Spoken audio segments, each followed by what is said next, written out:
高峰和林月是很多年的老同学了。这一天，他们约在城市中心的一家非常有名的四川餐厅见面，准备一起吃顿晚饭。这家餐厅的生意特别红火，门口排队的人像长龙一样。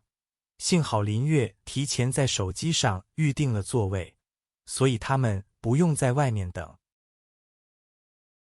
服务员带他们走到靠窗的位置坐下。高峰笑着对林月说：“好久不见了，今天这顿饭必须我来请客，你千万别跟我抢。”林月听了摇摇头，假装生气地说：“那怎么行呢？上次就是你付的钱，如果今天还是你请客，我就真的不好意思吃饭了。”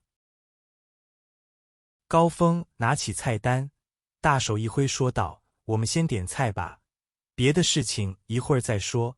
这里的辣子鸡和水煮鱼听说味道非常正宗。”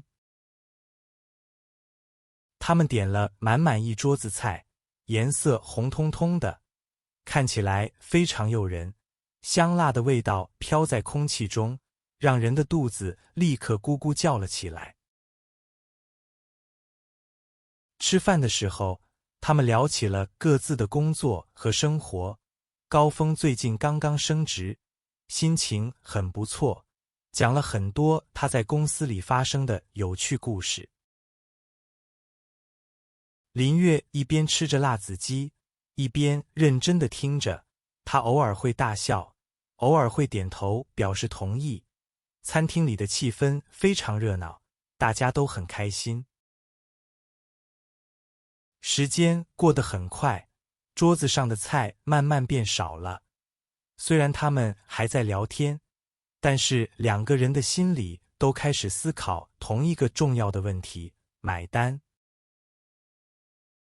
高峰悄悄地看了一眼放在桌角的手机，他打算等林月不注意的时候，快速叫服务员过来结账，这样就能获得胜利。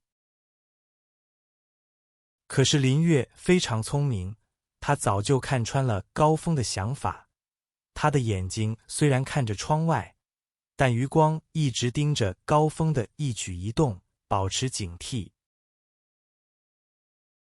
突然，林月放下了筷子，微笑着对高峰说：“这里的空调好像有点冷，我去洗手间整理一下衣服，马上就回来。”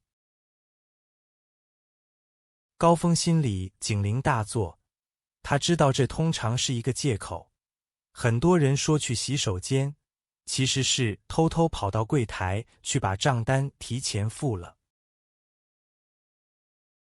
高峰立刻站起来，挡在林月面前，笑着说：“正好我也要去洗手间，这里人多，路不好走，我们一起过去吧。”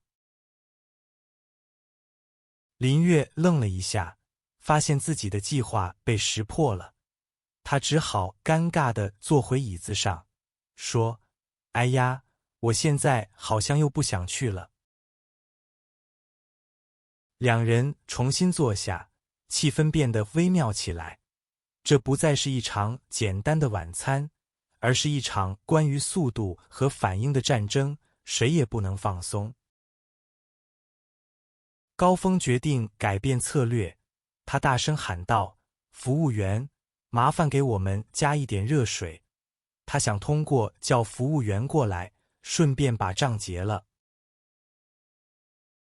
一个年轻的男服务员拿着水壶走了过来。高峰刚要开口说买单，林月突然指着窗外大喊：“快看，那是明星嘛！”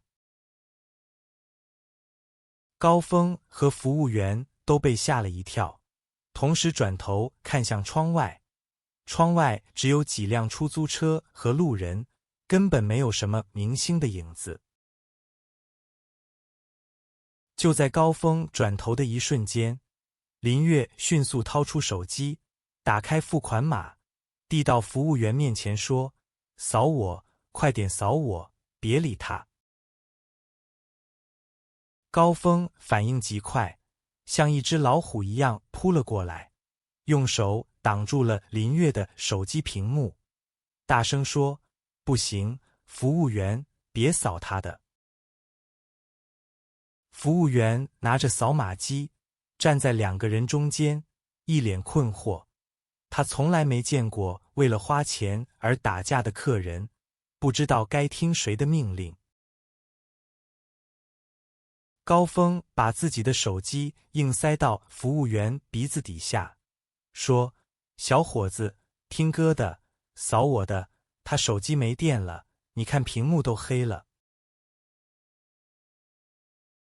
林月气得笑了起来，推开高峰的手，胡说八道：“我还有80%的电，服务员，别听他骗人，我有优惠券。”周围的客人们都停下了筷子，好奇地看着这一桌，有人在偷笑，有人在窃窃私语，觉得这两个朋友非常有趣。高峰见手机支付陷入了僵局，决定使用物理战术。他站起身，试图用身体挡住林月，不让他靠近服务员半步。林月也不甘示弱，他灵活地从椅子另一边钻了出来，像一条泥鳅一样滑到了服务员的身后，举起了手机屏幕。服务员被这两个人转得头晕眼花，他拿着扫码机左躲右闪，害怕如果不小心碰到他们，手机会摔在地上碎掉。好了好了，高峰突然大喊一声，把一张100元的现金拍在桌子上。不用找了，这是现金，现金总是最快的吧。林月看了一眼那张钱，冷静地说：“这顿饭吃了300多，你这100块根本不够。服务员，剩下的还是扫我的码。”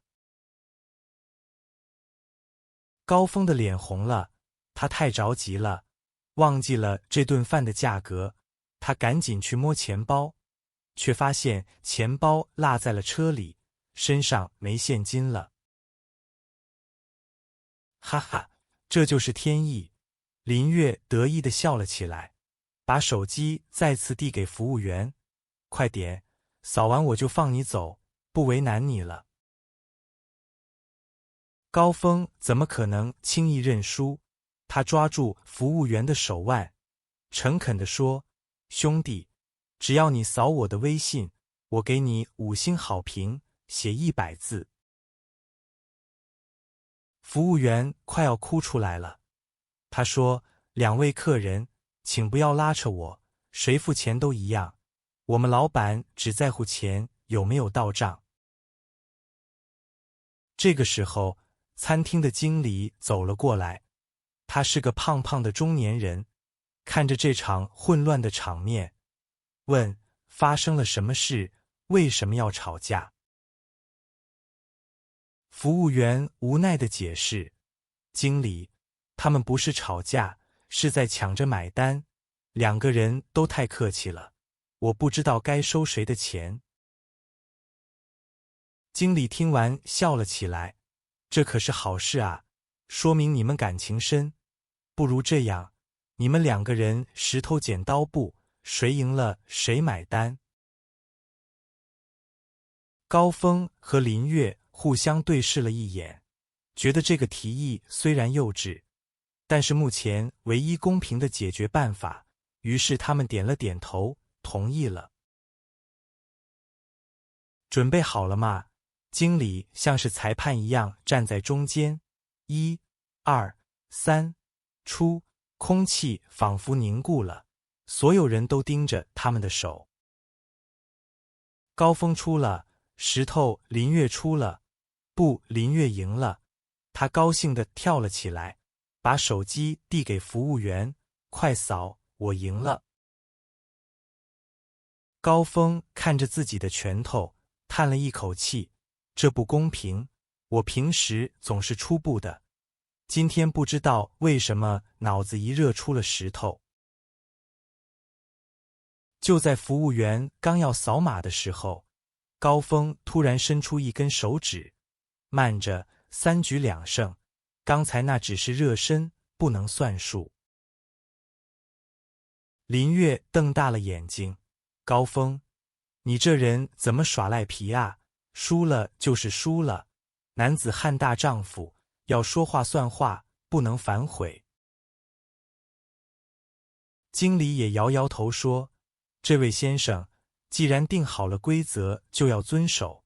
如果你再阻拦，我就要收你们2倍的服务费了。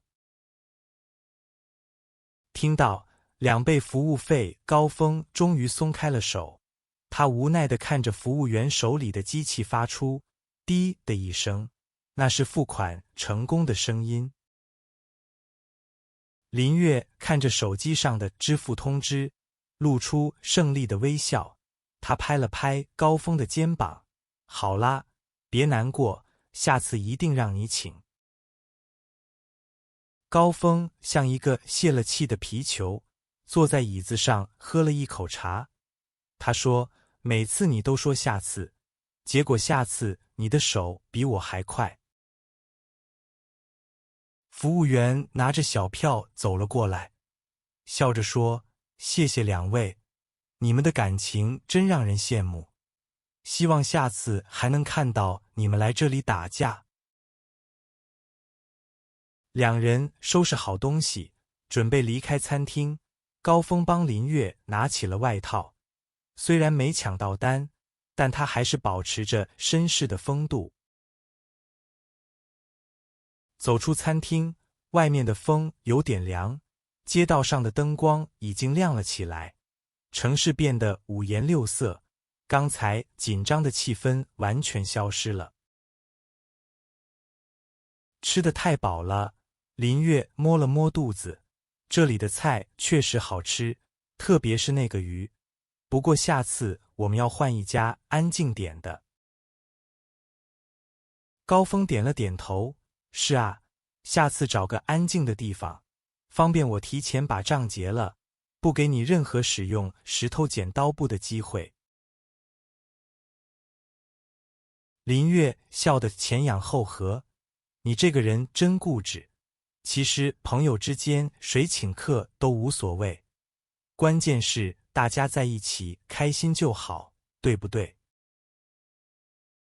话是这么说，高峰认真地说，但是在中国文化里，抢着买单是一种表达关心的方式，我不想让你觉得我小气。林月停下脚步，看着高峰的眼睛，我从来没觉得你小气，我们是最好的朋友，我知道你对我很大方。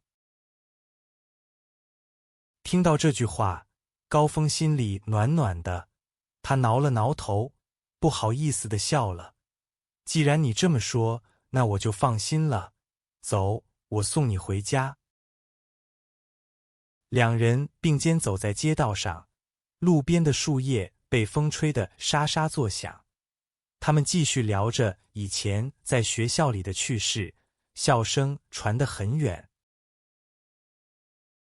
到林月家楼下时，林月突然想起了什么，她说，对了，下个月是我生日，到时候你可不能再跟我抢买单喽。高峰眼睛一亮，生日，那更必须是我请客了，这是规矩。看来下个月的大战会更激烈，我要提前锻炼身体了。林月笑着挥挥手，那就走着瞧吧，晚安，高峰。高峰也挥挥手，晚安，林月，下次见。抢买单的故事还在继续。